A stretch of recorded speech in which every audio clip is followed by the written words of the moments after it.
ہمارے ذہن میں یہ چیز چلتی ہے کہ صاحب قربانی کرنے سے ہوتا کیا ہے، بنتا کیا ہے؟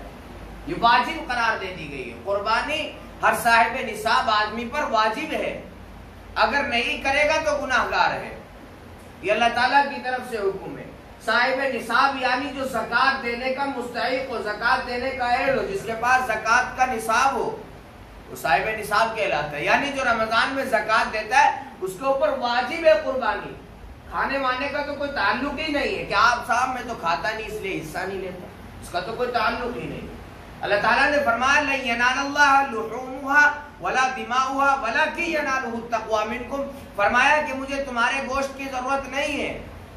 اور نہ مجھے تمہارے خون کی ضرورت ہے جو تم جانوروں کا بہا رہے، اس کی ضرورت نہیں ہے، مجھے تو تمہارا تقویٰ چاہیے، یہ دل میں تمہارا کیا چل رہا ہے۔ سنت ابراہیمی کے موقع پر اب تم جو ہے جانور کو ذبح کر کے اللہ کی راہ میں اللہ تعالیٰ کی خوشنودی کے لیے عمل کر رہے ہو یا نہیں کر رہے ہو۔ اب ہمارے ذہنوں میں چلتا ہے کہ صاحب جن پیسوں سے ہم حصہ لے رہے ہیں، قربانی کر رہے ہیں، کیوں نہ ہم اس رقم کو کسی غریب پر صدقہ کر دیں، کیوں نہ اس رقم کو کسی مفلس کے یہاں پہنچا دیں۔ یہ بالکل غلط اہمیت ہمارے ذہنوں میں آتی ہے۔ اگر آپ کے پاس وسعت ہے آپ دیجئے، انکار نہیں ہے، لیکن یہاں یہ واجب عمل ہے۔ اگر آپ واجب عمل کو چھوڑ کر کے نفلی عمل کی طرف دوڑتے ہیں تو گویا کہ آپ کے دل میں شیطان بیٹھا ہوا ہے، وہ آپ کو قربانی کے راستے سے روک رہا ہے، جیسے ابراہیم علیہ السلام کو روکا تھا، اسماعیل علیہ السلام کو روکا تھا، حاجرہ علیہ السلام کو روکا تھا۔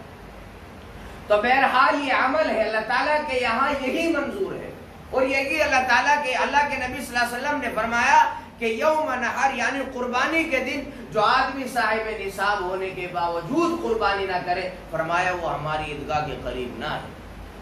اس کو کوئی حق نہیں ہے ہماری عیدگاہ کے پاس آنے۔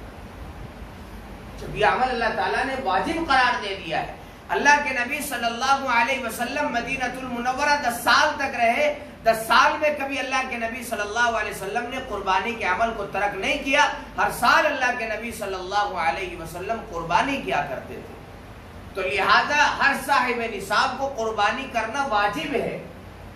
اس کے اوپر ضروری ہے۔ کھانے کا تو کوئی تعلق ہی نہیں، آپ نہیں کھاتے کوئی بات نہیں، انسان کی فطرت ہوتی ہے، بعض اوقات انسان نہیں کھا پاتا ہے، اس کی فطرت میں یہ چیز ہوتی ہے، کھانے کا تو کوئی سوال ہی نہیں ہے، لیکن اصل ہے کہ آپ صاحب نصاب قربانی کر دیجیے، آپ کسی بڑے جانور میں حصہ لے لیجیے، یہ ہے اصل۔ اور اگر کوئی آدمی قربانی نہ کر سکا ہو صاحب نصاب ہونے کے باوجود، فرمایا کہ یا تو وہ پھر کوئی بکرا لے کر کے اس کو اللہ کی راہ میں صدقہ کرے، اب اس کے اوپر یہ نہیں ہے کہ اب اس جانور کی وہ ایک بوٹی بھی نہیں کھا سکتا ہے، اس لیے کہ وہ سزا کے طور پر کہا کہ اب تم صدقہ کرو، اب وہ ہے اس کے اوپر۔ یا تو وہ کوئی بکرا وغیرہ خرید کر کے صدقہ کرے اللہ کی راہ میں،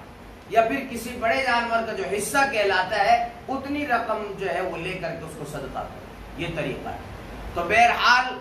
قربانی ہر صاحب نصاب آدمی پر واجب ہے، ہر صورت میں واجب ہے۔ یہ اس طرح کے ڈکوسلے جو ہمارے ذہنوں میں چلتے ہیں یہ صرف فضولیات ہے، شیطانی خیالات ہیں، ان کو ذہنوں سے نکال کر کے اپنے ذہنوں کو پاک کیجیے، اور نفس مطمئنہ جس کو اللہ تعالیٰ نے طلب کیا ہے کہ تمہارے دل کا جو تقویٰ ہے، تمہارے دل کا جو اخلاص ہے، وہ میں دیکھنا چاہتا ہوں کہ تمہارے دل میں میرے لیے کتنی محبت ہے، تمہارے دل میں میرے حکم کو پورا کرنے کی کتنی محبت،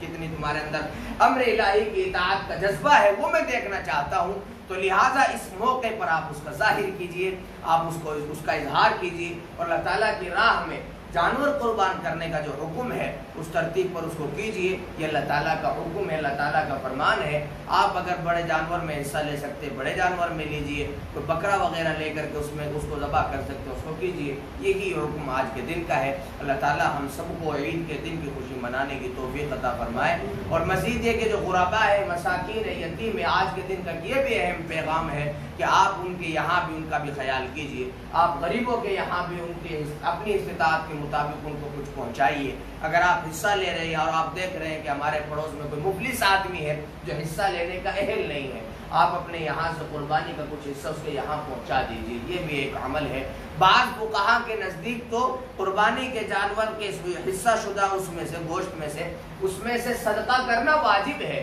اور بعضوں کے نزدیک واجب تو نہیں ہے، البتہ اخلاقی فریضہ یہ ہے کہ آپ نے جو حصہ لیا ہے اس کے 3 حصے کیجیے، ایک غریبوں کے لیے کر دیجیے، ایک رشتہ داروں کے لیے کر دیجیے، ایک اپنے لیے کر لیجیے۔ اگر ایسا کرتے ہیں تو یہ اخلاقی فریضہ ہے اور یہ مستحب عمل ہے.